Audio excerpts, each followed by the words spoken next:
ये बात आप जरूर स्वीकार करें कि सोते समय आपको बहुत सावधान रहना है। और प्रायः गलती सोते समय करते हैं उपासक की, कोई प्रपंच की बात याद करते हुए या मोबाइल देखते हुए या कोई गंदी चेष्टाओं का आपकी रात बेकार चली जाएगी। अगर गंदी चेष्टा हो गई तो सुबह भी बेकार हो जाएगी, दिन भी बेकार हो जाएगा, निरुत्साहित हो जाओगे। सोते समय आपको समय नहीं देना व्यर्थ चिंतन का। उसी समय विषय चिंतन होता है, उसी समय विषय भोग की आकांक्षा जागृत होती, उसी समय विषय देखने की इच्छा होती। मोबाइल है तो जिस समय आप अपनी शैया पर जाएं स्विच ऑफ कर दें। उसमें मैसेज घंटी आने का कोई भी रास्ता मत रखें। मान लीजिए आप उपासक हैं भगवत प्राप्ति के, 30-35 वर्ष ये नहीं था तो सब मर नहीं गए थे। और बोले इमरजेंसी, जब इसकी 30-35 वर्ष से पहले इसकी कोई रचना नहीं थी, मुझे लगता है, क्योंकि 30-35 वर्ष में ही इसका विस्तार देखा है।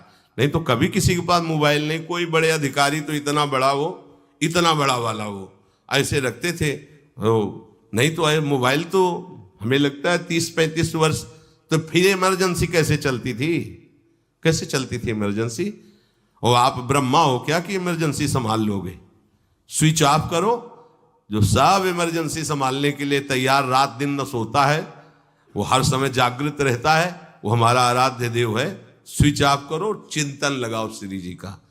ये जो रात्रि के शयन के समय मोबाइल में इधर उधर दृश्य देखने हैं, अपने सर्वनाश का बीज बोना है। मान लो, हमारी प्रार्थना मान लो, ये उस समय मन आपको परेशान करेगा जब कमरे की सिटकिनी अंदर से बंद होगी। सबसे प्रार्थना है रात्रि के शयन के समय।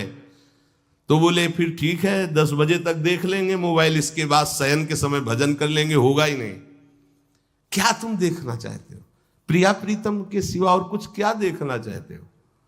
वो तो सुभग सुंदरी सहज सिंगार, सहज शोभा सर्वांग प्रति सहज रूप वृषभानुनंदिनी। हमारी स्वामिनी जी की सुंदरता छुपाने के लिए आभूषण पहनाए जाते हैं, औरों को तो आभूषण सुंदरता बढ़ाने के लिए। यहां छवि के छिपाए को ऐसे के दास होके क्या देखोगे मोबाइल में? क्या देखना चाहते हो? वासना की क्रीड़ा, और तुम उस क्रीड़ा को देखना चाहते हो? परमार्थ के पथिक हो। देखना है तो प्रभु को देखने की वृत्ति रखो, अन्यथा मूंद लो आंखें। प्यारे, महान फल प्राप्त करोगे।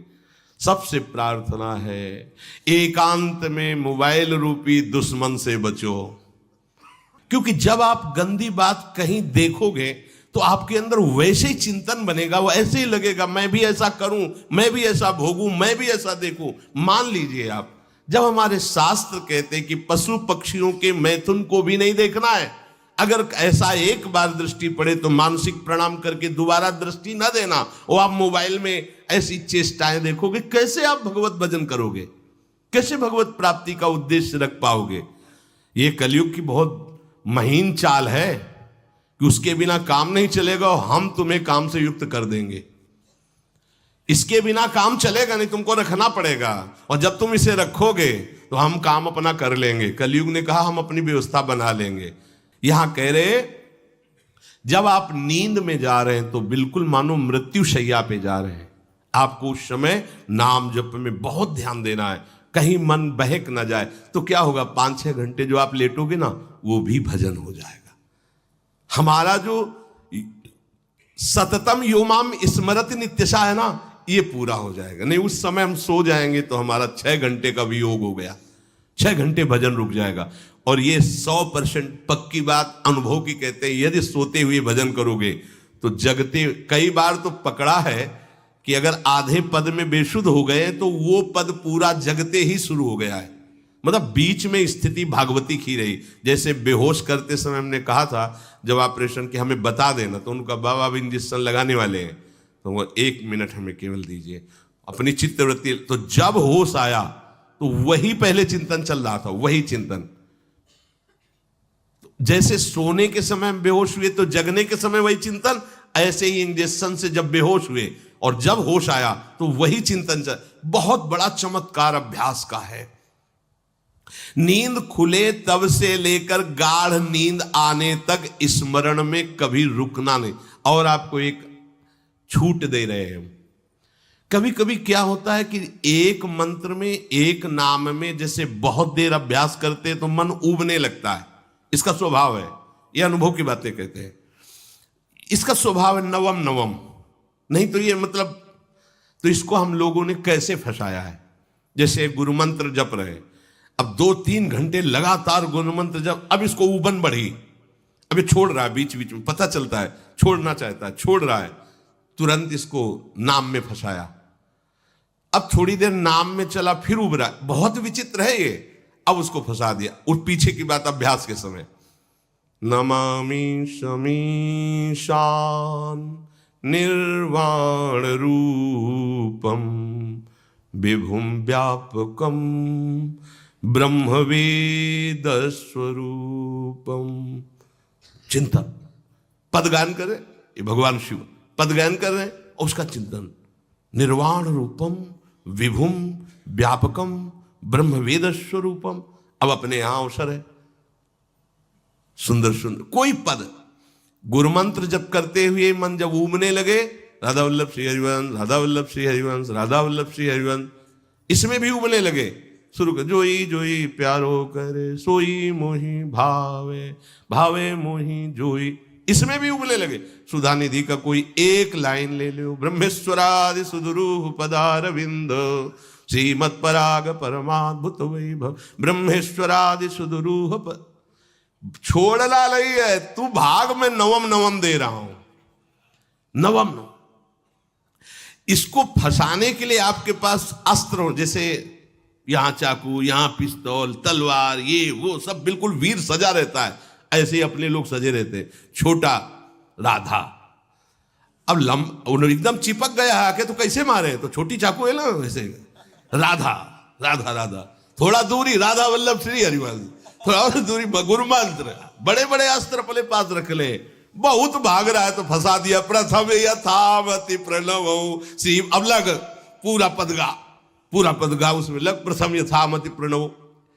भोजन पाते समय ऐसा अभ्यास किया है, 1 घंटा के पहले भोजन नहीं होता, चाहे 2 रोटी पाना हो, समय लगता है भोजन, आराम, एक एक नाम, एक एक, कुछ भी हल्ला मचाओ, कोई फर्क नहीं पड़ेगा, अपना चलेगा।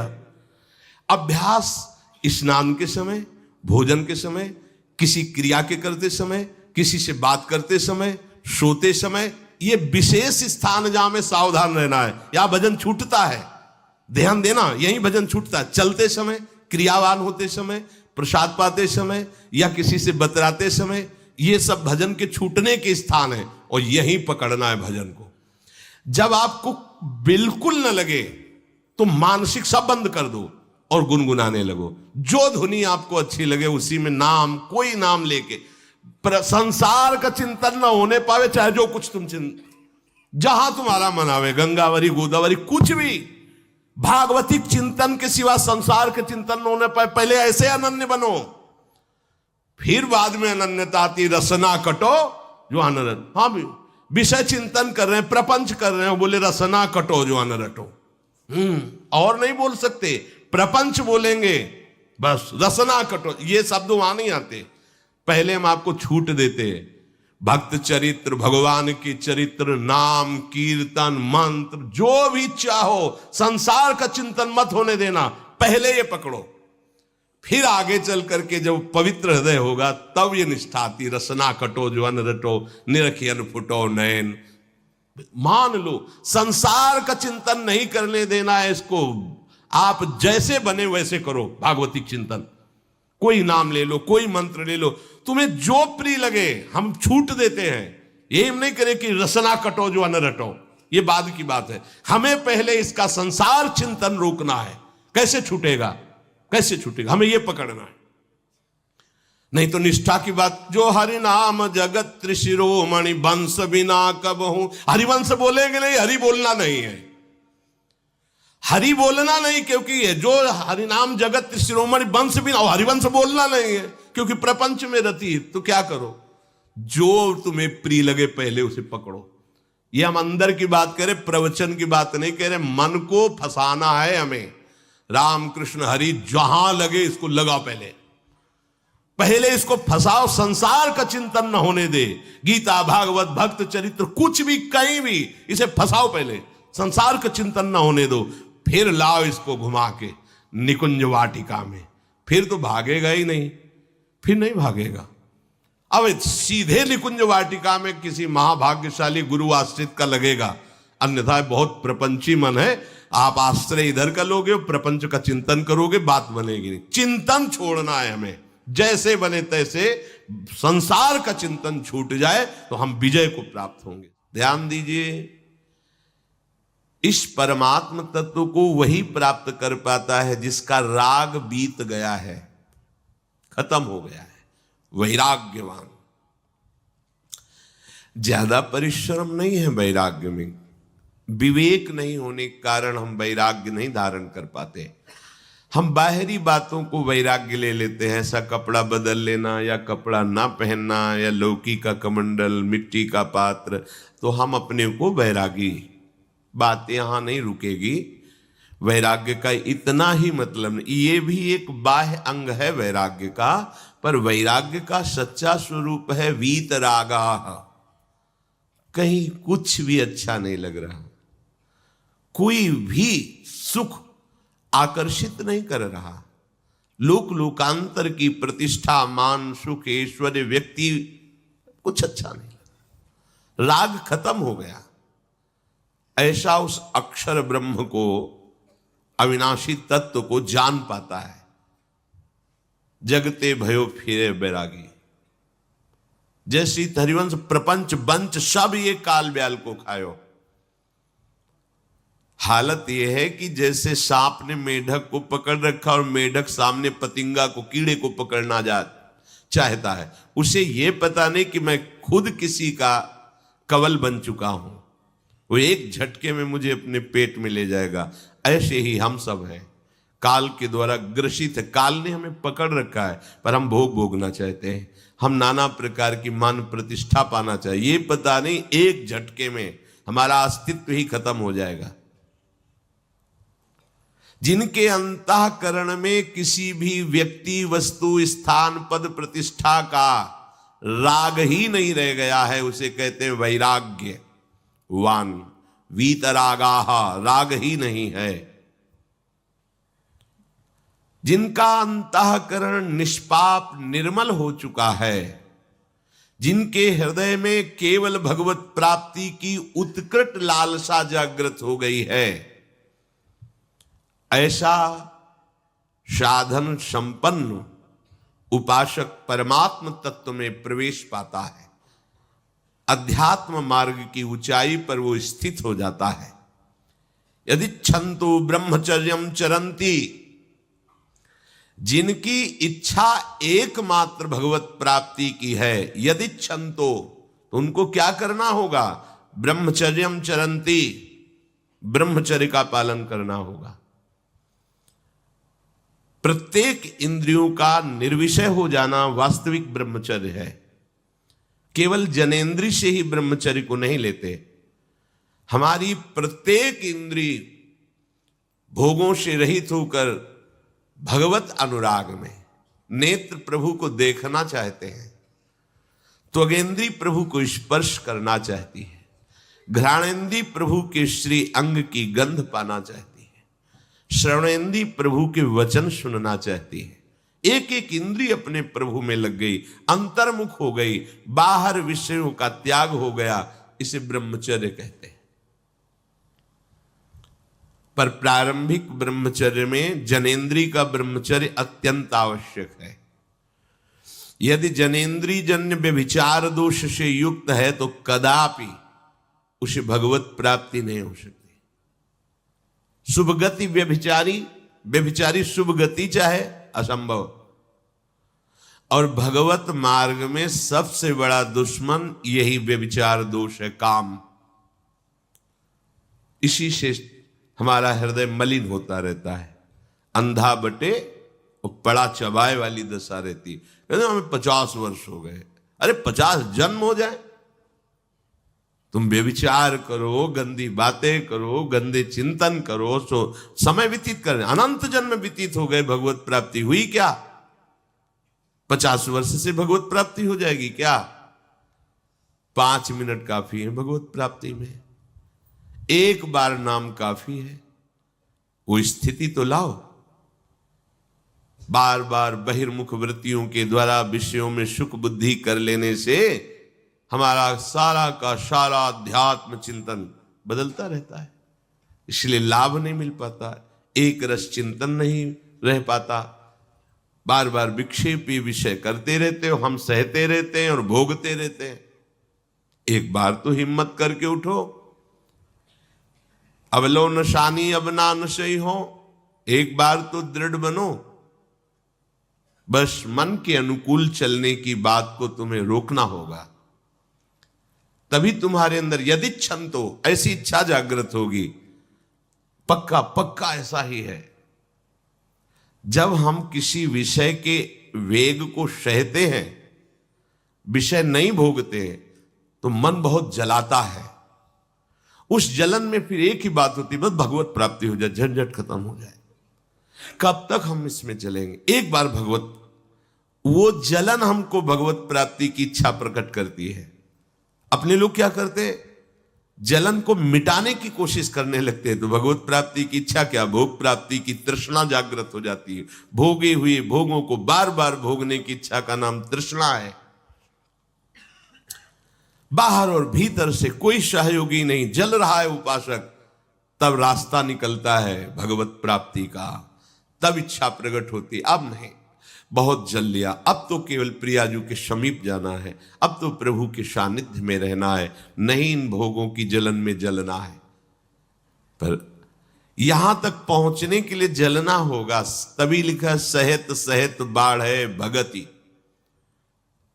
तास्तिति क्षस्व भारत, क्योंकि आगमा पाइनो अनित्यास, ये नाशवान काम क्रोध आदि तुम्हें प्रेरित करेंगे, तुम इनके वेगों को सह जाओ।